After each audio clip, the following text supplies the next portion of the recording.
mengatakan bahwa apa yang disampaikan itu benar bahwa Ketapang saat ini sudah jadi syarat masyarakat. Jadi jangan kagumi. Mumpung kita lengkap di sini, dan ini sudah kami bahas juga kemarin pada saat rapat koordinasi. Ada dua hal, Bapak dan Ibu, yang membuat kita miris sekarang di Ketapang. Dan saya pribadi atas nama lembaga pendapat ini juga sangat berkepentingan. Yang pertama, miras, dan yang kedua adalah eksploitasi anak. Ini yang terjadi di dusun Ketapang. Miras dan eksploitasi anak. Yang kedua, ini terjadi korbannya atau pelakunya dalam bahasa kasarnya itu adalah antar desa, bukan saja warga Pringabaya. Ini dari hampir dari semua desa, bukan saja kecamatan Pringabaya, semua kecamatan di Lombok Timur. Jadi anak-anak yang masih berusia di bawah 18 tahun ini sekarang dieksploitasi untuk menjadi tender, bahasa kerennya ya, untuk tukang agi-agi nyeduh miras ini. Makanya kemarin kami sudah berencana dalam waktu dekat akan mengajak Muspika ya untuk membahas ini. Ketika berbicara tentang miras, ini cukup problem sekali kita ya, karena ketika kita telusuri lalu kita ingin menemukan siapa yang mensuplai barang ini ke sana, ini juga problem ya. Siapa yang mensuplai barang itu ke sana, ini juga problem.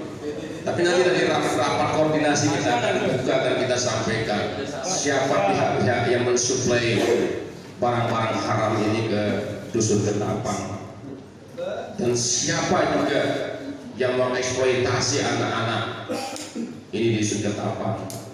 Dan beberapa bulan yang lalu kami sudah menyelesaikannya di sini. Anak-anak kita yang dari Teku, yang dari Kerumun, itu rata-rata mereka masih duduk di bangku sekolah semua. Makanya saya main-main saya sambil guyon sama Kadus Ketapang. Artinya mungkin Kadus Ketapang ini terang benderang di depan mata kita, dan ini tidak bisa diselesaikan secara sepihak apa ya. Jadi karena ini sudah menyangkut aktivitas antar kecamatan, antar kabupaten. Karena di sisi lain ada juga yang harus kita lindungi dan kita amankan. Karena ketika Ketapang dibuka menjadi kawasan wisata, maka di sana akan ada perkembangan perputaran ekonomi. Ada begitu banyak warga masyarakat kita yang menggantungkan penghasilnya di pantai Ketapang. Tapi jangan sampai perputaran ekonomi ini hanya didominasi oleh perputaran miras ini ya, karena hampir di semua lapak-lapak itu, di semua toko-toko itu selalu ada barang itu di sana sebagai penyempurna usaha. Hampir semua. 12 lapak itu, Pak. Nah, ini yang ditemukan itu yang 12 lapak itu. Jadi hampir. Memangnya 12. Ini yang harus kita bahas ya, tuntaskan sampai setuntas-tuntasnya. Jadi tidak bisa, karena tadi kita tidak mungkin Pak Polisi, Pak Polmas kan tidak mungkin standby di sana untuk mengontrol mereka ya, kecuali harus ada langkah-langkah ekstrim radikal yang harus kita lakukan. Karena lagi-lagi saya menolak konsepnya Pak Sekdes itu untuk menggunakan istilah dua zona surga dan ini zona neraka. Yang guyon tetapi ya, tapi itulah kondisinya. Jadi gimana kalau yang di sebelah utara itu adalah kawasan Texas itu kan, kalau yang sebelah selatan yang Semuanya kawasan selatan. steril.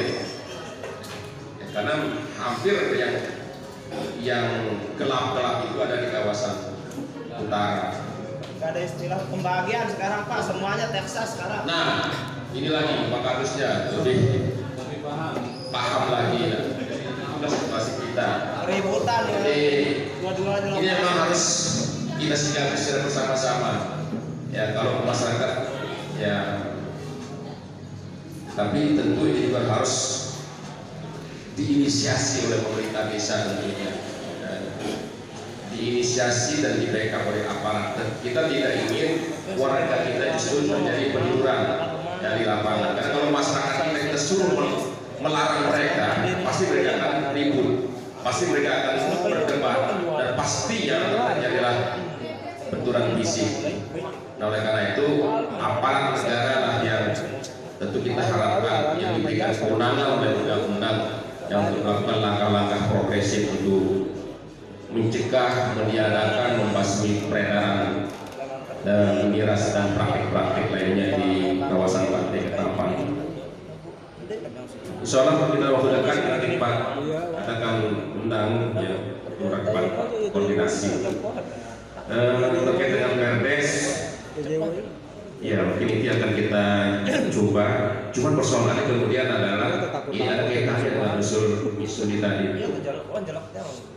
Kalau hanya sekedar dam ngangkut pasir, mungkin tidak akan rusak dia, ataupun batu bahkan tidak akan rusak.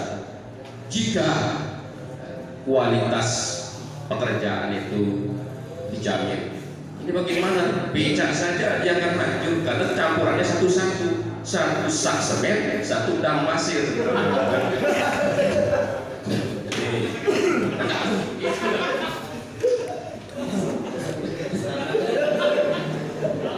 Ya becak pun akan hancur ya. Beda kualitasnya. Kalau usul Misuni tadi itu terjadi ya bahwa masyarakat yang mengerjakan itu karena merasa masyarakat ini adalah untuk kepentingan kami yang mengerjakannya, bukan tokro yang mengerjakan masyarakat. Dia akan tambah tuh ini supaya bagus jalan kita ini.